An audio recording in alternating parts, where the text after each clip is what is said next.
the new moon happened on the 13th, which is, I guess, 3 days ago. So we're still right at that energy. And I wanted to kind of start off by talking about it a little bit of what this new moon means potentially. So it's actually a pretty big deal. I'm surprised I didn't even do a podcast about it, which just shows you how much spirit's just having me heal. But I'm glad. But so this is the first new moon of 2021. So we had this big eclipse closure, and this has all been seeding times, but it's so funny that this new moon is at 23 degrees Capricorn, and the whole thing, if you guys remember, like, we're coming out of this Capricornian energy, this structure, right? And so our new moon is in Capricorn, and part of me was like, what? Like, I'm so ready to be, like, bust out and so the new moon is kind of just like knock, knock, knock. Like, you need structure too, we do need structure. So and the interesting thing about this new moon is it's conjunct Pluto. So new moons are seeding times, Capricorn structure. Pluto deconstructs whatever sign it's in, whatever Pluto's interacting with, it's deconstructing it. It's death and rebirthing it. So it's interesting that our new moon is in Capricorn and still deconstructing. And that's actually not surprising, because we know that we're not done with the deconstruction for the reconstruction. So was kind of part of the message was, I talked about at the close of 2020, what were the themes for 2021? And one of them was kind of like this patience energy, this keeping going. And that is Capricornian. Capricornian is also like the mountain goat that's going up the hill, and it just puts one foot in front of the other. It doesn't, know how to leap to the top yet. It just starts off on the path and it doesn't know where to go. So it also is an interesting kind of metaphor for us where, there is this deconstruction of our structure, but then there's this Capricornian, like, all right, I know where I'm going to put my next foot, and I might not know where I'm going to put the next 5 steps, but I'm going to keep going. And so the energy is interesting because it's about, we're on this kind of evolution. We're realizing our soul's purpose. We're knowing things need changing, and potentially, crisis is one word that's a little bit dramatic, but also like there are these crises that are triggering points that are going to show us in 2021 where that next step might be. So ultimately, this new moon is inviting us to be able to step up and commit, and it's not like it has to be a big demonstration. It's literally just by maintaining our course that is the demonstration. So it's going to be pretty easy to be like, all right, I'm going to just pick my foot up and put the next one down, and I did it, and then okay, I think I know where I'm going to go. So the idea is that we're going to kind of have to work for it, not in a bad way, not in an undeserving way, but in a Saturnian karma way. Just, keeping the energies balanced. And so the other thing that happened at this new moon, there was 2 other things.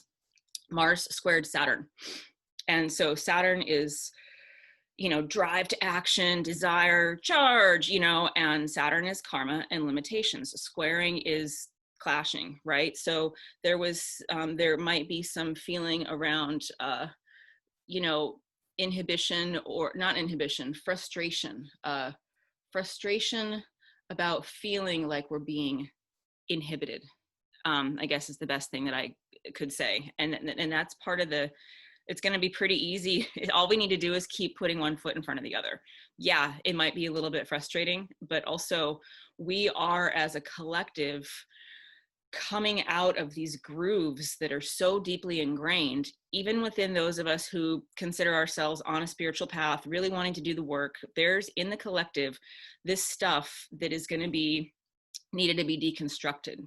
And that's not necessarily going to be always a joyful thing. It's going to be that's the karma. And then the other thing that happened was Jupiter squared Uranus. So Jupiter's expansion. Uranus is rebellion, freedom, unexpected events. They're squaring. So that's also kind of, you can feel the tension there, and then also potentially sudden changes that kind of show us which direction we're going to put our next foot. So blah, blah, blah. That was a lot of talking. But what I kind of wanted us to check in with, and we're going to do a little bit of drumming and breath work and humming. You can do it or not. You can turn your voice off or whatever you want to do, but that's kind of what came through. But I kind of wanted us to first consider a couple questions. So just kind of check in with yourself and just notice what feels challenging right now. You know, I mentioned, for those of you that didn't get on early, you know, one of my biggest challenges, I'm my biggest challenge right now, to be honest, but, you know, it's just shifting this patriarchal, linear driven way that I know how to exist, and that makes me feel like I'm okay. That's a big psychological identity shift for someone who's seeking to embody the goddess and really call on magic. And I kind of notice that when I get a little bit fearful, it's really easy for me to fall back into the, well, let's just work really, really, really, really, really hard. That way we'll make sure that maybe we're worthy. And then when I plop on the ground, then I'll just be frustrated. So I'm like undoing that pattern as a personal shift. So what feels challenging? Also, what feels like your heart's desire? There may be even kind of flip sides of the same coin in an interesting and odd way. Kind of like what I just shared with you. You know, my heart's desire is, can I really succeed at embodying the goddess? Do I even know what that means? How am I going to do that? You know, and as I showed you in my example, it kind of is a flip side of the same coin, even though it feels very different. So we have this personal journey we're on. And then, you know, as I like to talk about, we are also doing this for the collective. And one of the things that came through was right now for this new moon and for our gathering purposes is that, you know, we are our one voice is actually right now a voice for many, because we're kind of creating a path that many who are waking up behind us, it's like, what, you know, somebody comes through with a machete, makes a one-man path. So we're kind of making this path of, you know, 30 women walking this road together. There's going to be thousands and thousands and thousands of people that are going to be having these aha, oh my God, I need to wake up moments. So what are our one voice is very much a voice for the many. That could be women, that could be everybody. But what, it doesn't have to be necessarily put into words, but when we consider we are the voice for the many, what does that personally mean to you? And I know for myself, it's very clear that the earth stewardship is really important for me. For, you know, I think that the goddesses really can get a sense of what it might feel like to be disrespected for one's abundance, you know, and we know how it feels. And also when we put our connection to Mother Earth, it's like, man, we gotta keep our promises. We've got to clean up our act. We really do have to do some shifting here collectively. So I can't figure out if we're supposed to do the humming drumming next, or if anybody has anything. I guess I'll just say, does anybody have anything that they want to share right now? Okay, well, we all have our own intentions. Actually not going to be, so this drum, not going to be like drumming, but just kind of working with the air element in this drum. And what I want to invite us to do is, you can hum along with me. You can create your own hum. But the idea is almost at this point that it goes beyond our words, because as much as like our words are also our structure that's needing some rearrangement. You know, when a kid sees a little fly flappy thing and it's just a magical, amazing thing, and then the parent's like, that's a bird, you know, it almost like it contracts, right? So the idea here is that we're just going to be humming the vibration that we're wanting to send. So that is going to be, and as with everything in energy, we receive the healing as we are the conduit, right? So let's do it. So you may or may not hear the drum, but I'm just going to kind of be clockwise calling in the directions, and this is the air element of this drum.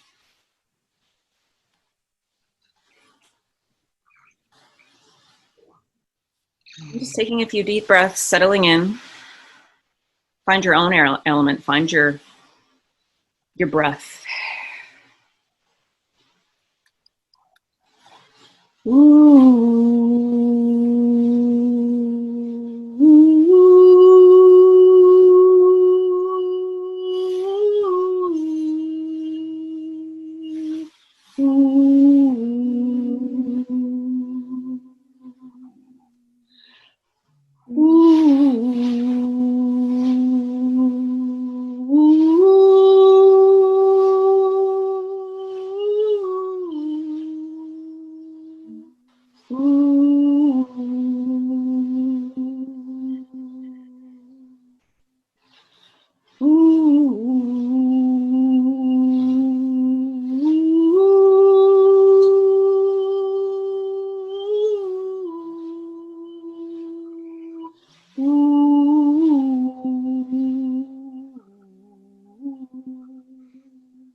So just kind of sitting in the energy right now. Kind of, you can feel it build, we can feel it present.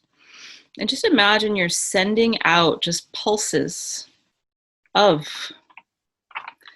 those things you want to contribute, those things that you want to create, the you that is already present, that is just seeking to be rebirthed. Just pulse that out.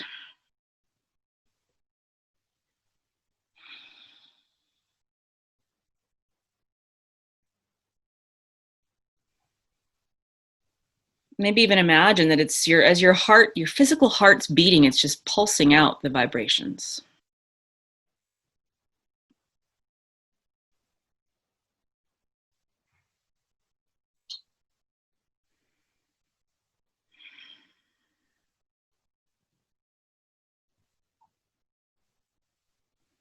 And then also feel how the universe is listening.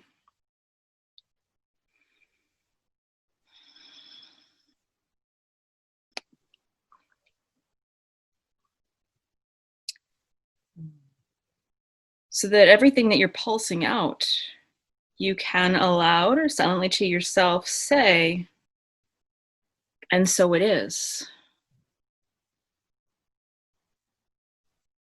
And feel the truth of that.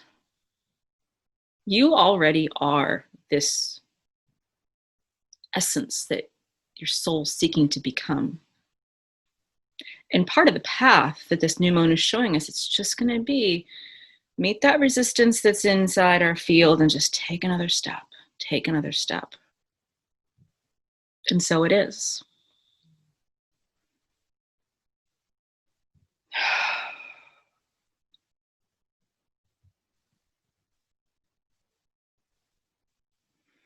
And just slowly coming back into your body, back into the gathering. Tangent, but this is relevant to what you said, Stephanie, so I think I'll just share it.